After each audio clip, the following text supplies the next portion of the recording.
Welcome back to the Uncharted Podcast. And today I have a very special guest, Sarah Jansel, today. And she's going to be talking about her experiences of how she got into the industry and how to grow and what it means to her in being in the Shopify industry and growing businesses today. Thank you for coming on, Jansel. Yeah, thanks so much for having me here today. It's great to be here. When you first got into the industry, what was your why to get into this Mm. industry? Yeah, I mean, there's sort of like the immediate why, and then there's like the deeper why, I would say. And I do a whole keynote speech actually on how that kind of all came to pass. But, I immediately kind of got into the industry because I saw an opportunity. I was working as a VP at a tech company. So I was in corporate for about 20 years. And yeah, we'll just say I'm super young, right? Of course. But I was in the industry for 20 years doing work for banks, consulting firms, TD, Scotiabank, PwC, probably names that you have heard of. And, really enjoyed my time there, moved into a tech company. So I was the VP of people and operations for a company called CARFAX and really enjoyed that, ran their Canadian division. And it's not like anything was really glaringly wrong with anything I was doing. I really enjoyed what I did. But I just always felt like there was something more creative that was missing for me. And so, even though I had really great job opportunities and I could be, as a creative as I could be within the confines of what was acceptable, of course, with the company's goals and things like that, I just always felt like there was something more that I wanted to do. So I actually started my own Shopify business back in 2018 and had a fashion boutique and was bringing the California vibes to Canada because that's where I am and we need a lot more of that here for sure. And that was kind of my first taste of what it was like to build an e-commerce business from the ground up. I learned everything I could possibly learn and I was just very curious about how to build the website. I did a lot of things myself and I feel like I learned there was a lot of things I like to do and not like to do. But it wasn't until 2020 when I was starting to scale that business that I realized, I was loving what I was doing. I was having so much fun. I was doing it part time. I was still working at my VP job. But when the pandemic hit, and I was looking to hire a coach on scaling that fashion business even further, I started to realize that I had a skill or many skills in the coaching and training and all the things that I had learned in my corporate life, coupled with all of this Shopify stuff now. And people were asking me if I could help them to quickly get online because at that time, March, April, kind of May, people were desperately trying to figure out how to get their businesses online so that they could continue to either stay afloat or maybe there were new people that were emerging into the market based on kind of the things that were happening. So I saw a gap in the market. So this need for creativity, and I was doing some things and they were going great, but they just weren't like hitting the mark. But I would say then I saw this market opportunity and thought, oh my gosh, like I kind of felt like it was now or never. Like it's now or never that I'm going to take this leap, that I'm going to make this plunge. And if it doesn't work out, I can always go get another job or figure something out. But I just thought I've been thinking about doing something else for a really long time. And I just felt like this was the perfect opportunity. So I resigned. That would have been March, April, May. And then I resigned in July. So very quickly, it was like, okay, took a few clients on, realized this was definitely the thing that was lighting me up. And I think I gave quite a bit of notice. I didn't actually leave my corporate job till October, but that was kind of the start of things for me. Wow, that's awesome. And so you said that with creativity was really important to you. How important is waking up every day loving what you do compared to just having a job and working at it? Oh my gosh, so important. It's funny. I was saying the other day to somebody, when I go back and speak to some of my friends in corporate, and like nothing against corporate, I love corporate. Like honestly, I probably would not be as skilled doing the things I'm doing now if I didn't have that training. It was like the perfect training that set me up to be an entrepreneur. So, but it's like I'm having conversations that I had 3 years ago that are still the same conversations. You know what I mean? Or like 5 years ago, and I'm like, oh my goodness. Or I'm hearing, people still have these things they want to do, but they just, they feel like the golden handcuffs, right? Like, well, I've got a really great paying job with like benefits and things like that. And so either people don't want it enough or, you know what I mean? It's like almost like going back in time for me a little bit. So I got you. I would say those things make me really grateful and appreciate the fact that I did take the plunge, and that I see that everybody should really have a business and a life that they love. And so, I just feel like life is too short to do something that's like a total drag. And just to kind of spin off from this completely, we talked about sort of why that creativeness is so key for me, and that sort of deeper thing for me. And I think a lot of people go through this. It's like when you're a kid and you're growing up, you kind of have this vision of what you want to be, right? Yeah. When you grow up and you think that you can do anything. Really, right? You can do anything, you can be anything. And that for me was like being an artist. And there were like many different forms of how that could have taken shape, I would say for sure. Whether I was going to be a painter. At one point, I thought I was going to be like a forensic artist for the police station, because I think at that time there was TV shows that were really cool. So there was all kinds of things, right? So I had that kind of going for me from a very early age. And at 16, this is part of what I talk about in my speech as well, I ended up out on my own. So my mom wasn't well and she just couldn't deal with it. And so I literally, me and like a green garbage bag, like there's a whole story about this, and my things, and had to figure it out. And so that's why when I say all of a sudden I had this 20-year career with banks, consulting firms, like I decided when that happened that some of the hopes and dreams that I had as a kid weren't going to really pay the bills, at that time, right? At 16, it would have been really hard to do that. And so I ran to safety and security. So for me, that looked a lot like banks, consulting firms. So for me, it was like out of a very strong need to have things to be able to run and like manage my life like an adult very quickly. For others, it's like we're told that we should do things, or there's like sort of acceptable things, like maybe that starving artist kind of mentality that I had, right? Parents might have said like, oh, well, that's crazy, right? Like, why don't you go take some business classes or something like that? So I feel like even though my story is a little bit extreme, everybody can kind of relate to like, we kind of lose that. And then we pick these careers and things that we want to do. And we get into that, not like, we're not wanting to do those. Like I did enjoy those careers. I chose those careers and everything. But that need for creativity never went away. And I'm finding, especially coming out of the pandemic, and a lot of the clients that we work with and a lot of the people that I talk to, it's like we've had a little bit of time with ourselves and things have kind of shifted. And people are starting to feel those little voices of the things that they wanted to do, whether it was when you were a kid or it was just something you've always dreamed of doing that you've never done.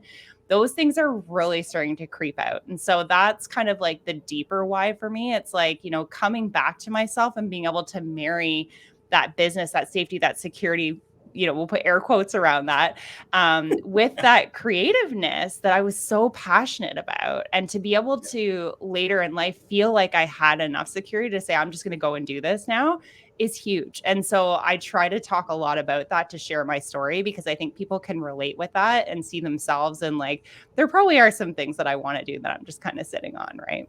So in that part, with you going out and you jumping into what you really wanted to do, even dating back to being a kid, how would you navigate the people that were telling you should stay in corporate, you should just stay here and be happy with this and just be happy with your life right here?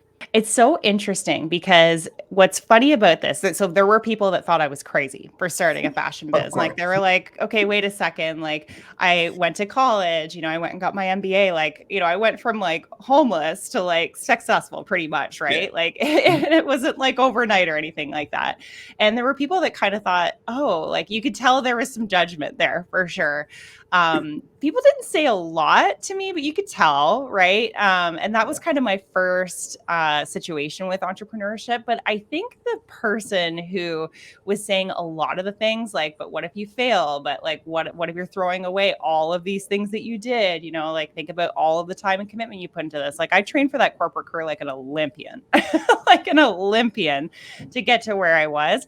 And to be honest, the person who I really needed to control the voice with was me.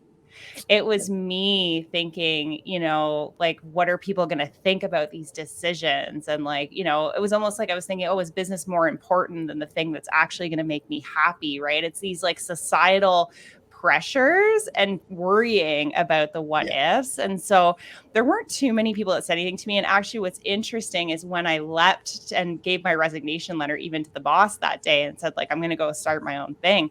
And he was surprised, but he wasn't at the same time, and said, God, I if I were like 20 years younger, I would do exactly what you're doing.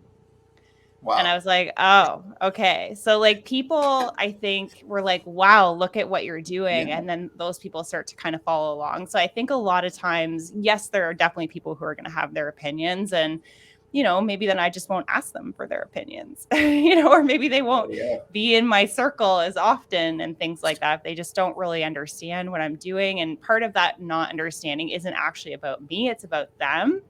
And just trying to appreciate that and appreciate their perspective. But I think oftentimes the hardest person to manage is our own internal voice. Yeah. I think it was Les Brady said the hardest person to convince that he could do it was himself. Yes. You had all the noise, everything outside, but the only person you're with 24/7 is you. So everybody else can say anything, but you go to bed with yourself, and you have to live with the choices. And I remember one person said, are you okay with when you're old and thinking back, said, what if? Are you okay with living with the what if? Mm-hmm. And seeing in your story, you weren't okay with the what if, and you went out and you went to tackle it. Yeah, I couldn't imagine. And that was actually a big part of it. I thought I could keep doing what I'm doing. I was making good money. I had a great job, like, great car, great life, all the things, right? Everything I thought I wanted. And, not that I don't still want those things, but I just sort of felt like, but what's at stake for me to keep doing that? And for me, it was like, could I keep being this VP of HR, or like go in this like, field, or, continue on the path that I'm on for another like 20 years? And I was like, that feels like a lifetime. Like, I don't know if I could truly palate that, because I knew like and I think when like you just have this gut feeling, and you're like, there's this resistance to being like, oh gosh, right? So if you're feeling that in your gut, and you're listening to this or you're watching this, it's a sign. It's definitely a sign to pay attention to that, tune in. What was the transition like for you? Was it immediate you went into it in full steam ahead, or was there a drop off and you had to like just put your hands to the plow and just work at it? So I would say, I feel like I dipped my toes in with the fashion business. Like, I wasn't like, it's going to be a VP or the fashion business. I was like, it's going to be this and this, like this is a passion project for me. It was almost my way of convincing myself it was okay to do this, so it was like, oh, this is like my side hustle, I would say. And so for me, I feel like I got my training wheels on doing that, maybe is how I would say it, and kind of got to feel what it would like to be an entrepreneur, because having come from working for companies my whole life, I had never been exposed truly to entrepreneurs and just, the different things that they wanted to talk about, and the businesses that they were building, and the events that they were hosting. And I started to become a part of those things in that community and realize, whoa, like these are my people. Like, this is like really exciting stuff. And so I feel like I kind of did that for a bit while I was in corporate, but it wasn't until I sort of said earlier, like, I just knew, like, oh my gosh, like there's a market opportunity here. I don't think this is going to go away. Like, online's never going to leave. I think this is going to be something really cool, that I decided to do what I would call actually making like the real big leap. And I do and don't recommend doing the way I did it, because I was like, gave my resignation letter in 2 months, like jump ship, right? Like full into it, really, did that eyes wide open, but didn't really know what I was doing, to be honest, right? Like at the beginning, it's like, I knew I could figure it out. I knew how to build stores. I knew what looked good online. Like, I knew all of those things. And I'm like, all the business stuff, I'm just going to figure it out, right? As much as I had all that training, for me, entrepreneurship is a whole different animal. So there was like a whole other set of skills I had to develop, or pull on some of the experiences I had in corporate and think like, how's this going to apply now? Right. So I would say I kind of really took the big leap. And I oftentimes, when people ask me about that, I'm like, you don't have to take a big leap like I did. You could take a step or a jump. It doesn't have to be that big.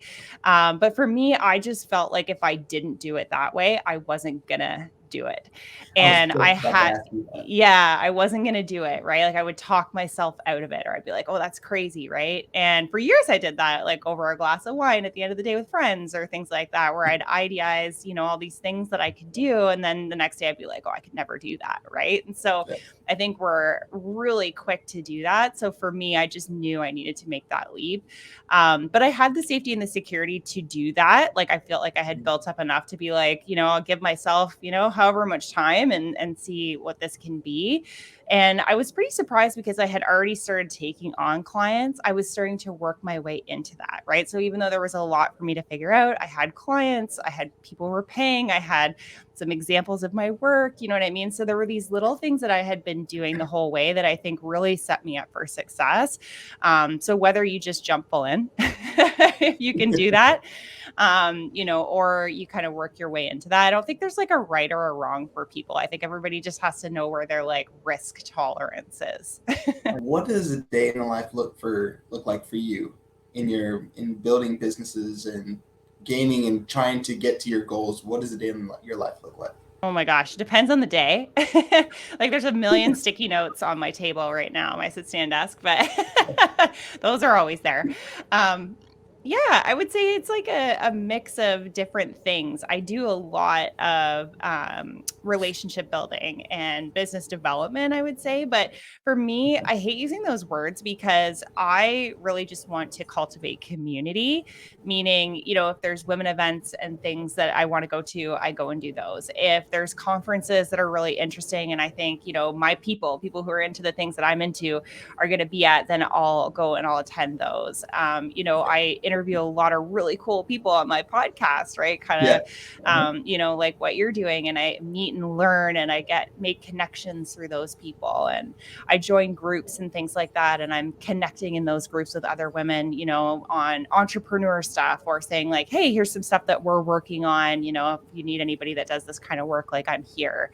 So I feel like there's an awful lot of time spent on building new and also leveraging existing relationships.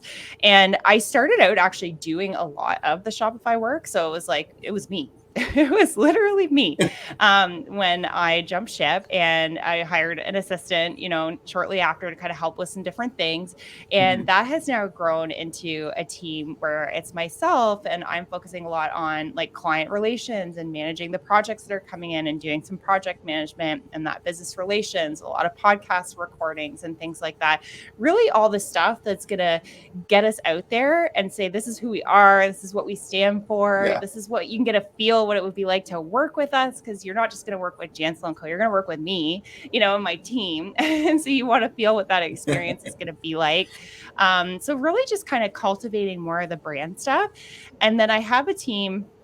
Some of us do Shopify. We also do Kajabi as well. So it's like Kajabi is really up and coming, to be honest, which is interesting. So we do a lot on the product side with Shopify, and we do a lot on the service and education and training side, podcasting with our Kajabi clients. So we kind of use both sides of our brain a lot.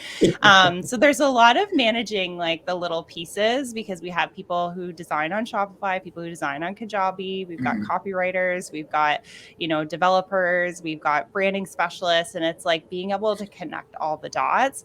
And for me, why that was important and why it's kind of interesting for people to know this is I started out where it was just me, and people would come and be like, well, do you do logos? No. Well, do you do this? Well, no, I don't do that either. Do you do email marketing? Do you do that? Right. So there are all these questions, because when people get into wanting to build a business for themselves, they don't just have one need with the website. It's like the website is like, like the circle, and then it's got all these tentacles coming off of it of all the other things they're going to need. So I started to realize that this was bigger than me.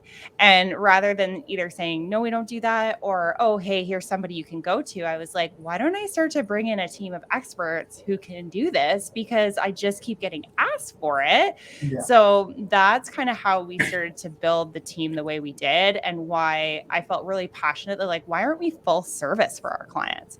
Not that we're going to be everything to everyone, but there's like key things like branding, graphic design, email marketing, content strategy, like stuff that's all related. And I was like, I could see that really coming together. So it's really transitioned from me doing a lot of the doing into still doing the doing, but it's a lot more people interactions and things. So very similar, I would say, to actually when I was a VP and managing projects and teams, how I was like coordinating things, but at the same time, I'm not necessarily doing all the doing. Like I have really smart people who can do that, who are probably way more talented than me in those specific things. Yeah. Okay, cool. So you said that you spoke with a lot of people at different events. What was it like speaking at your first keynote event? Yeah. Oh my gosh. Okay. So on my first keynote event, and I'll actually use the most recent keynote that I've been giving, which is all about the beliefs. And I tell this story about I was either going to be homeless or a success, like legit.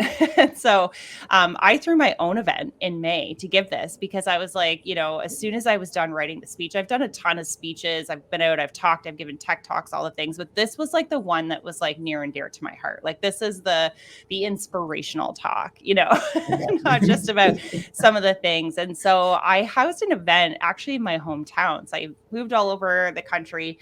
I moved home a few years ago.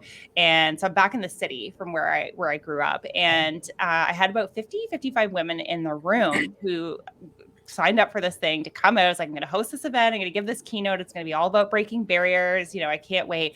And it was so fascinating because this isn't going to happen for every keynote. But for my keynote, I tell let me back up. I tell 4 stories in my keynote about situations that I've encountered in life and business that were pretty pivotal for me. So one was obviously being out on my own at 16. One was leaving my VP job. There's a couple others that are in the mix there.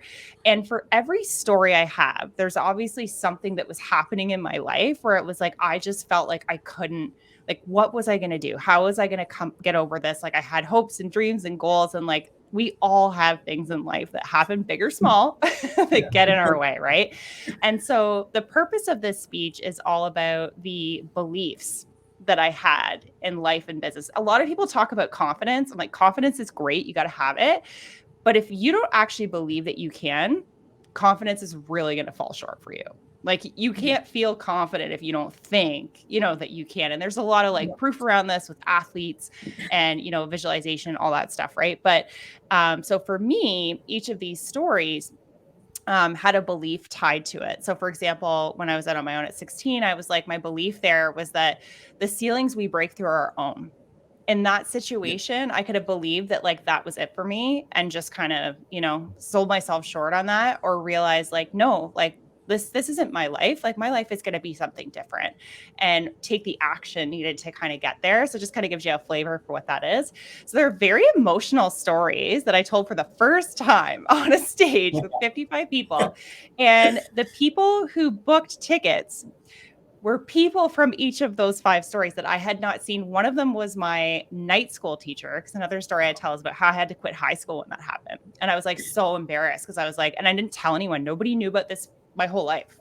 Like I could count on like one hand. And I figured out there was this thing called night school, and I put myself through it. And I met this teacher, and she was like, she didn't realize how important she was to me, but she came up and she booked a ticket in that. So she was hearing about this for the first time. So it was, on number one, it's like a big deal to give your keynote because you really put yourself out there. And usually it's about something you're pretty passionate about that's near and dear to your heart. So there was all of that. But then I'm like looking at the people in the room and going, whew, like I need to take my suit jacket off because like, right, there's all these people, like trigger warning in the room. Didn't know that. So I would say it had all the makings of just being really exciting to finally get out and finally do this thing. And it just made me even more fired up to want to do it. But there were these emotional pivots in the room of people that I knew that actually stood up at the end of the keynote and said, I did not know that about you, and I am floored. And I was like, these are the reasons why I need to get out and tell this, because for years I felt embarrassed people would judge me, right? Like I took it really personal because I didn't quite understand that those things weren't my fault. Over the years, like some of those things just had to happen. Like, what was I going to do at 16, right? I had to get a full-time job and, taking the bus everywhere and all that stuff. Like it just wasn't feasible, right? Like, so why would I be embarrassed about that? I had to just do what I had to do. But back then that was like the ultimate devastation, right? So I realized I've grown from those things, obviously, because we're laughing about it now, right? But yeah, to just hear that. And I thought, there were a few people in the room that came up to me after and said the same thing happened to me. And I've never said that. And like, wow. And it was like, wow, this is the reason why I'm doing it. I mean, obviously it's personal to me, but it's personal to other people. And I think in entrepreneurship, we see people's like step 10 and we see how perfect they look online. And we see Oh like, yeah. everything's so wonderful, right? Because it's curated. But Hmm. what's underneath that and how people got to that place is not as curated. And it's those things that I genuinely believe are the things that will help people make the own decision to do what's right for them or make them feel like I'm not alone. So that's why I really felt like it was a whole experience, Isaac. It was a whole experience for sure. I can imagine like being up there and seeing people from your past who knew the version Oh, of you back then, and then they've seen from a distance how you become to the person, then seeing you right then. It's like this person went through this transition and left that person, the other mhm. person behind, but this is their story, Yeah, and I you're know. putting it out there, helping somebody else. That's awesome. And then like Yeah. being And able for somebody to come to you for that, that's awesome. I know. And it made me realize, like, I was like, oh my gosh, like keeping this stuff to myself is actually doing a disservice to others Yeah. because I want to show up like I have it together, and like Mhm. there's a time and a place for that. Hey, that served me for a really long time because I got ahead. But there just became a point, when it wasn't serving me. And to be honest, a lot of our clients who are new business owners, they come to us because they want a website. And we're like, great. And they typically want to sell a product or a service. And we're like, great. And then I'm like, why do you do that? Right? Why is this important to you? And then they start telling their story. And I'm like, great. Well, like, why is that? And we really get under the why. We really start to get under like the real reason, like the Sarah Jansel's reasons, like that she did this keynote kind of thing. And then it really inspired me to think, man, there's all these people out there who are being brave. They're putting themselves out there. And why their story is important is we want to actually tell people that because that's what's going to help them sell it, not the fact that they sell a cell phone case. It's like, well, why is that cell phone case important? Because anybody could buy a cell phone case anywhere, right? So it's Yep. those Mhm. things. And I was like, gosh, I'm really not leading by example here if I keep these things to myself. So I feel like the people around me really started to make me feel like this is like I need to do this or I'm doing a disservice to people, not saying like, hey, everybody's got a story and it's okay. Yeah. And it's like where you said about the community. If you didn't have that community telling you that you should put yourself out there more, then you would have never done it because you would have never known that maybe people want to hear this. Maybe people want to see this and it would help them. But That's the right. importance of having that circle, and as you said earlier, not everybody belongs in that circle. You said you have people that are in it on the outside for a reason, and then you have acquaintances and people that you do business with, but the core group inside are the ones that you ask, like, oh, what do you think of this? Like, what am I putting too much? Am I doing too much? Like, and those are you showing in your story that they really helped shape your mindset to help others. Absolutely. And again, the reasons that I had for not telling people, being embarrassed or wanting to shy away from that or feeling like I would be judged, right?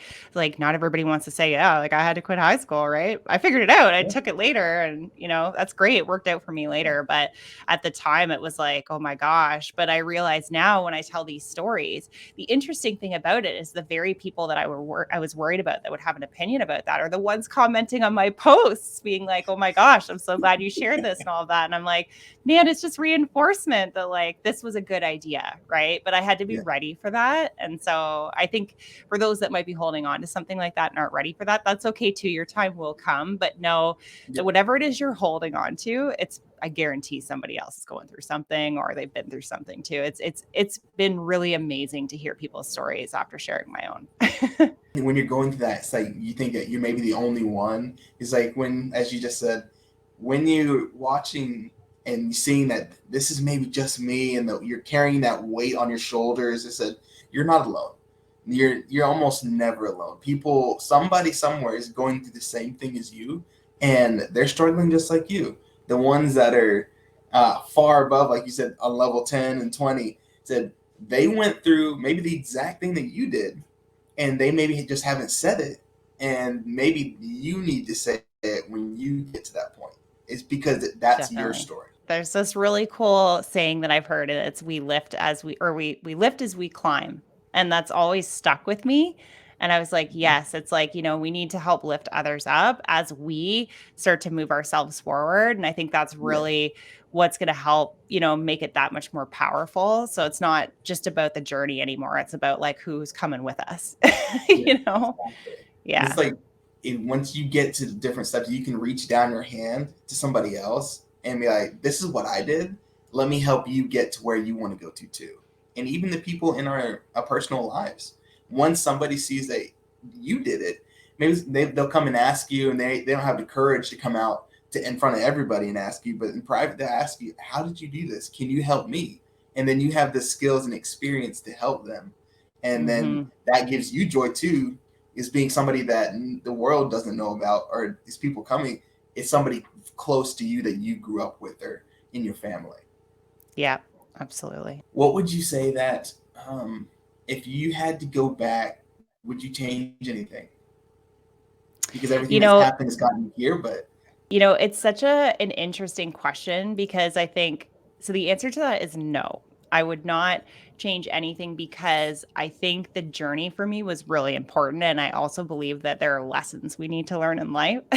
And so, having not gone through those things, like it's like the butterfly effect. You change one thing and like everything else would probably shift too, right?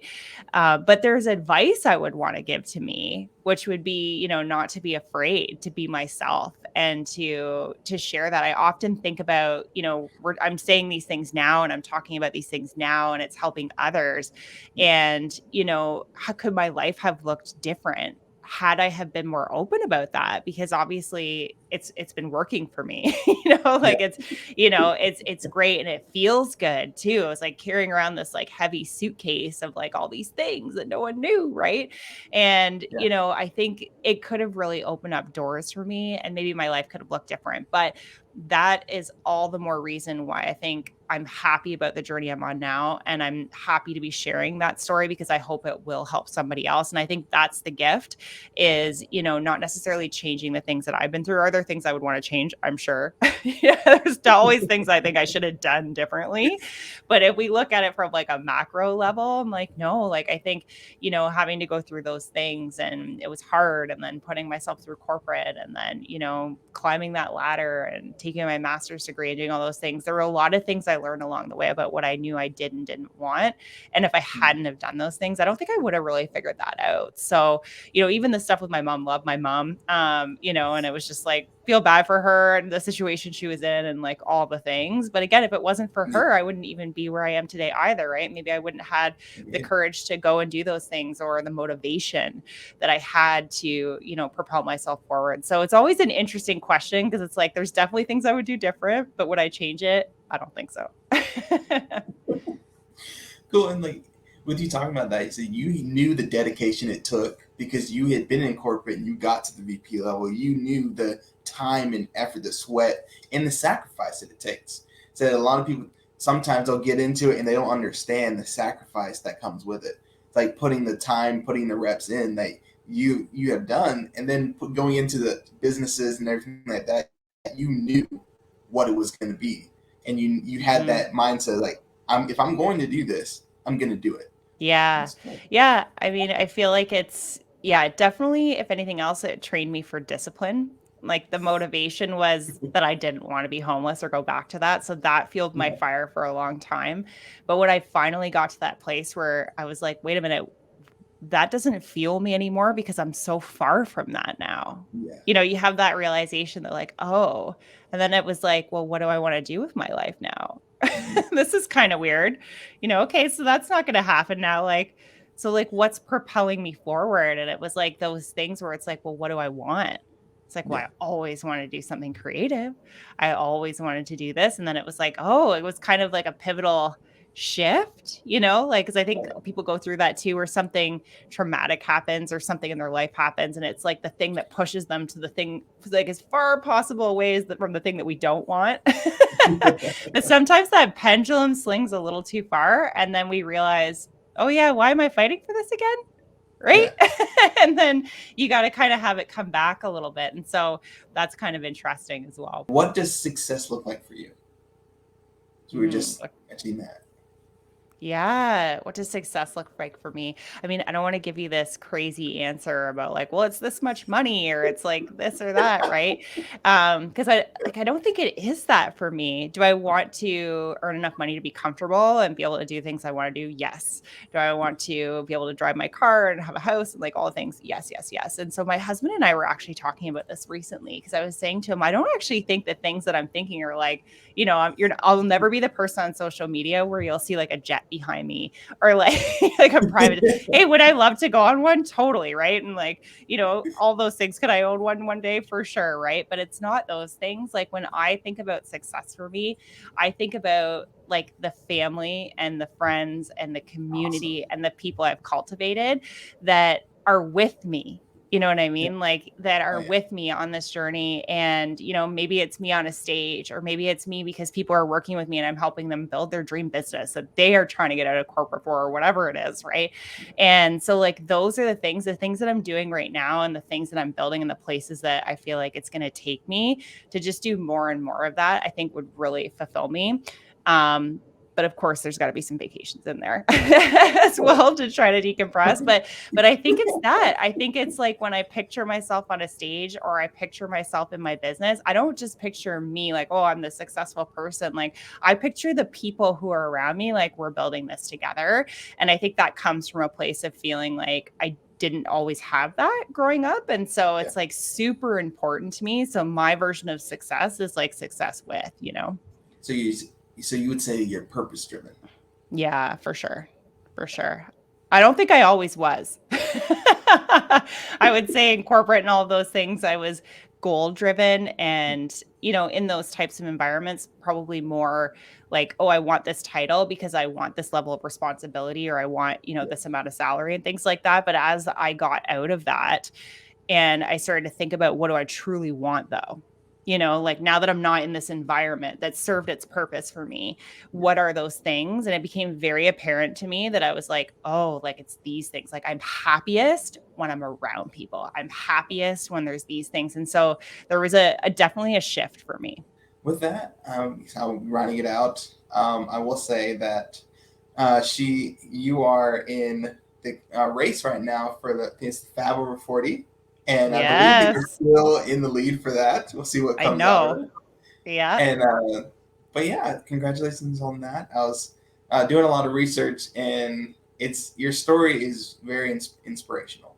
I was looking at the different things, and you were talking about some stories that I hadn't heard yet, and I just wanted to say thank you for bringing out that it can be done. You went through the whole corporate side, you have all that experience, and then on this side, you've done it as well, and you're still pushing towards your goals, putting your voice out there and being vulnerable with people to say, this is me, this is part of me. And even though we know that in this space, a lot of people say things, people want to air out their opinions and everything, but I wanted to commend you and say thank you for continuing on the journey that you're on, and with all the negative, seeing all the positive and putting your story out there. Yeah. Oh my gosh. Thank you. Honestly, you don't know how much that means. It just makes me feel like people are seeing it and like that's really the goal. And, it makes me happy that it's making people feel like they can do it too. Cause I'm like, trust me, that 16-year-old girl had no clue. But she did it. You could do it too. Like those were some hard knocks, right? So Oh, yeah, if it can even inspire someone just a little bit, I love that. So yeah. And the Fab Over 40 thing, it's like a fun little project. Always something I wanted to do, right? Another one of those creative things. I always wanted to be in a magazine. I was like, who cares? I'm gonna go for it. We're gonna see yeah. how it's gonna happen here. We'll see. 6 more hours to see if I'm in a quarterfinals. Oh, yeah. But yeah, well, Yeah. thank you for coming on. And I look forward to talking to you in the future and maybe doing some more stuff. And good luck to you in all your endeavors. And thank you. Likewise. Thank you so much for having me.